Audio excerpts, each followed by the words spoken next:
Inilah sejarah dan asal-usul surah Az-Zalzalah yang sangat menakjubkan. Pernahkah kalian merasakan gempa bumi?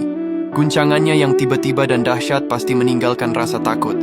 Bayangkan guncangan itu terjadi di seluruh bumi, jauh lebih kuat dari apapun yang pernah kita alami. Itulah inti dari surah Az-Zalzalah, yaitu surah ke-99 dalam Al-Quran yang memberikan gambaran mencekam tentang hari kiamat. Para ulama berbeda pendapat, namun mayoritas menggolongkan surah Az-Zalzalah sebagai surah Madaniyah, yang berarti diturunkan di Madinah setelah peristiwa hijrah Nabi Muhammad. Surah ini diturunkan setelah surah An-Nisa dan terdiri dari 8 ayat.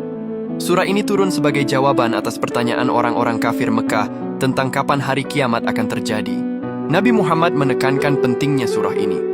Beliau pernah bersabda bahwa surah Az-Zalzalah itu memiliki keutamaan yang besar, bahkan ada yang menyebut nilainya setara dengan separuh Al-Quran, karena kandungannya yang mencakup inti ajaran tentang hari pembalasan. Surah ini berfungsi sebagai peringatan keras bagi umat manusia. Surah ini diawali dengan gambaran yang sangat dramatis. Apabila bumi diguncangkan dengan guncangan yang dahsyat, Quran Surah Az-Zalzalah ayat 1. Ini bukan sekadar gempa biasa. Ini adalah guncangan universal yang membuat bumi kehilangan keseimbangannya. Dalam ayat-ayat berikutnya 2-3, digambarkan bagaimana bumi memuntahkan semua beban berat yang dikandungnya, seperti harta karun terpendam, mayat-mayat, dan rahasia-rahasia kelam. Manusia pada hari itu akan panik dan bertanya-tanya, apa yang terjadi pada bumi ini? Puncaknya, bumi akan menyampaikan beritanya.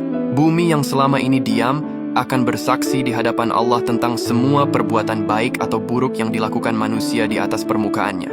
Keajaiban utama surah Az-Zalzalah terletak pada pesannya yang sangat lugas dan kuat tentang pertanggungjawaban mutlak di hari akhir. Surah ini merangkum keadilan ilahi dalam 2 ayat terakhir yang terkenal. Barang siapa mengerjakan kebaikan seberat zarah, niscaya dia akan melihat balasannya. Dan barang siapa mengerjakan kejahatan seberat zarah, niscaya dia akan melihat balasannya pula. Quran Surah Az-Zalzalah ayat 7-8. Pesan ini adalah pengingat yang menakjubkan. Tidak ada satu pun perbuatan sekecil apapun yang luput dari catatan Allah. Sekecil atom atau biji sawi, kebaikan atau kejahatan akan diperhitungkan dan ditampakkan balasannya. Surah ini adalah alarm spiritual yang menggugah kesadaran kita akan akhirat. Ya Allah, semoga Engkau menjadikan kami semua umat Nabi Muhammad yang selamat di dunia dan akhirat. Amin.